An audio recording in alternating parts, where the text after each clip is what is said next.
गुडघ्यामध्ये cut cut असा आवाज येत असेल, चालताना बसताना उठताना कट कट असा आवाज येत असेल तर आपल्याला हा व्हिडिओ खूपच फायदेशीर ठरणार आहे. नमस्कार मित्रांनो, मी शिवाजी देशमुख, ॲक्युपंक्चर आणि कायरोप्रॅक्टिक प्रॅक्टिशनर, महाधनुवर, सांगली. नी जॉईंटमध्ये ह्या ठिकाणी लुब्रिकेशन असते, सायनोव्हिल फ्लूइड असते. सायनोव्हिल फ्लूइड कमी झाल्यामुळं गुडघ्यामध्ये कट कट असा आवाज यायला लागतो.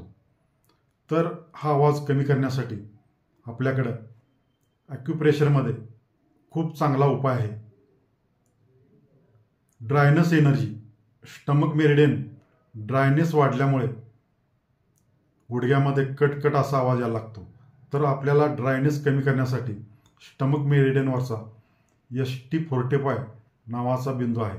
मधल्या बोटावर मी जिथं टिक मार्क केलेला आहे त्या ठिकाणी ST45 नावाचा पॉईंट आहे. या ठिकाणी आपल्याला ड्रायनेस एनर्जी कमी करायची आहे.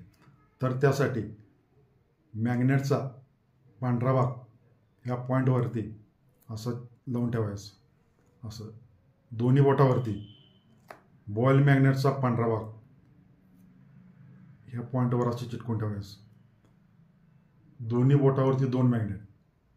स्टमकमध्ये एनर्जी सकाळी 7 ते 9 या वेळेत असते. ॲक्युपंक्चर टाईमनुसार सकाळी 7 ते 9 ह्या वेळेत 2 तास जर मॅग्नेट लावला तर आपल्याला लवकर फायदा होईल. त्यावेळेत न जमल्यास संध्याकाळी झोपताना असे 2 मॅग्नेट लावायचे, झोपायचं. सकाळी उठल्यानंतर काढून ठेवायचं. असं रोज हे मॅग्नेट लावा जोपर्यंत आपल्याला फरक पडत नाही, जोपर्यंत कटकट आवाज येणं बंद होत नाही तोपर्यंत हे मॅग्नेट रोज सतत लावत राहा. एक दिवशी तुम्हाला नक्की गुडघ्यामधला कटकट येणारा आवाज कमी होऊन जाईल. हा व्हिडिओ आपल्याला आवडला तर लाईक करा आणि शेअर करायला विसरू नका. त्यामुळे इतरांना याचा फायदा होऊन जाईल. धन्यवाद मित्रांनो.